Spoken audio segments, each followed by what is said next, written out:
नमस्कार, आप देख रहे हैं श्री न्यूज और मैं हूं आपके साथ स्नेहा सिंह। खबर है लखनऊ से। अंतर्राष्ट्रीय सहकारिता दिवस के मौके पर राजधानी लखनऊ का इंदिरा गांधी प्रतिष्ठान एक ऐतिहासिक पहल का गवाह बना। यहां इम्पैक्ट सदस्यता महाअभियान 2025 का भव्य शुभारंभ हुआ। इस मौके पर केंद्रीय सहकारिता मंत्री मुरलीधर मोहोल मुख्य अतिथि के रूप में मौजूद रहे। उनके साथ प्रदेश के सहकारिता मंत्री JPS राठौर, कैबिनेट मंत्री संजय निषाद, मंत्री धर्मपाल सिंह और बीजेपी संगठन के कई वरिष्ठ पदाधिकारी भी कार्यक्रम में शामिल हुए। सरकार का कहना है कि इस अभियान के जरिए सहकारिता आंदोलन को डिजिटल और आधुनिक रूप देकर गांव-गांव तक नई ऊर्जा पहुंचाई जाएगी। 12 सितंबर से 12 अक्टूबर तक चलने वाले इस एक महीने लंबे अभियान में 24 लाख नए सदस्यों को जोड़ने का लक्ष्य रखा गया है। दावा है कि इससे सहकारिता क्षेत्र को मजबूती मिलेगी, किसानों और आम नागरिकों को सीधा लाभ पहुंचेगा और ग्रामीण अर्थव्यवस्था को नई गति भी मिलेगी। आइए दिखाते हैं हमारी संवाददाता अंजुला खान की आपको खास रिपोर्ट। अंतर्राष्ट्रीय सहकारिता दिवस के अवसर पर उत्तर प्रदेश की राजधानी लखनऊ के इंदिरा गांधी प्रतिष्ठान में एमपॉक्स महाअभियान का सदस्यता महाअभियान का आयोजन किया गया। इस अभियान में इस कार्यक्रम में अगर हम बात करें तो केंद्रीय सहकारिता मंत्री मुरलीधर मोहोल और राज्य सहकारिता मंत्री JPS राठौर, कैबिनेट मंत्री संजय निषाद और विकास पशुधन मंत्री धर्मपाल सिंह और भाजपा के कई आला अधिकारी मौजूद रहे। सहकारिता के कई आला अधिकारी सचिव भी मौजूद रहे। इस महाअभियान को एक महीना चलाया जाएगा। सदस्यता महाअभियान 12 सितंबर से 12 अक्टूबर तक के चलेगा, जिसमें से मात्र 226 रुपये आप देकर सदस्यता ज्वाइन कर सकते हैं। सदस्यता ज्वाइन करने के बाद आपको किट दी जाएगी, जिसमें तमाम सारी कृषि से जुड़ी हुई चीज़ें रहेंगी। मैं अंजुला खान, श्री न्यूज़ लखनऊ। पूरे विश्व में 2025 ये अंतर्राष्ट्रीय सहकारिता वर्ष के तौर पे मनाया जा रहा है और जिसकी घोषणा हमारे देश में दिल्ली में हुई थी, माननीय प्रधानमंत्री मोदी जी की उपस्थिति में हुई थी।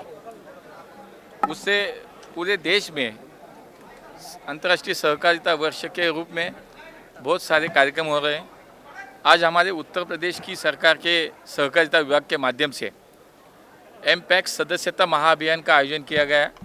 उनका ये दूसरा चरण है। पहले चरण में तो उन्होंने एक महीने के दरमियान 30 लाख नए सदस्य बनाए थे। आज ये अभियान शुरू हुआ, एक महीना आगे चलेगा और मुझे लगता है कि जैसे कि आज हम वैश्विक स्तर पर देखें तो चौथी अर्थव्यवस्था बने हैं। हमें आगे जाना है तो ग्रामीण अर्थव्यवस्था सक्षम बनाने का हमें प्रयास करना चाहिए। इसलिए माननीय मोदी जी के नेतृत्व में, माननीय अमित भाई जी के मार्गदर्शन में हमारे सहकारिता मंत्रालय से ये बहुत अच्छा प्रयास चल रहा है, काम चल रहा है कि ग्रामीण अर्थव्यवस्था सक्षम बनाई जाए। और उसी माध्यम से आज अगर हम देखते हैं कि देश में 8 लाख सहकारी संस्था है, 30 करोड़ उससे सदस्य है, यानी कि इस देश के हर किसान परिवार सीधा सहकारिता से जुड़ा हुआ है। 50% से ज़्यादा जनसंख्या इस सहकारिता से जुड़ी हुई है। तो सहकारिता से समृद्धि और ग्रामीण अर्थव्यवस्था सक्षम बनाने का जो उद्देश्य हमने सामने माननीय मोदी जी ने रखा है, उसके माध्यम से देश भर में एक कार्यक्रम शुरू हुए। हमारे यहाँ के माननीय मुख्यमंत्री माननीय योगी जी के मार्गदर्शन में हमारे सहकारिता मंत्री माननीय राठौर जी के प्रयास से आज ये बड़ा अच्छा एक अलग सा प्रयास है जो उन्होंने तो दूसरी बार किया, लेकिन देश में पहली बार मैंने सुना कि हमारे जो गांव के पैक्स होते हैं, जो हमारी सहकारी क्रेडिट सोसाइटी होती है, ये तो सहकार की मूल नींव है, यानी हमारा मूल वही से है। केंद्र बिंदु हमारी सहकारी गाँव की सोसाइटी है। तो इनको सक्षम बनाना, इनका काम अच्छी तरह से चलाना, इनको एमपैक्स यानी कि 25 अलग अलग तरह के व्यवसाय के माध्यम से इनको सशक्त बनाना, ऐसे बस बहुत सारे काम आज चल रहे हैं। उत्तर प्रदेश की सरकार के माध्यम से भी सहकारिता का आंदोलन और मजबूत बनाने के लिए बहुत सारे प्रयास चल रहे हैं। उसमें से आज का ये जो कार्यक्रम है मुझे ज़्यादा अहम लगता है कि इस प्रदेश की सहकारिता को ताकत देने के लिए हमारी डिस्ट्रिक्ट कोऑपरेटिव बैंक के भी सभी यहाँ पे पदाधिकारी थे, चेयरमैन थे।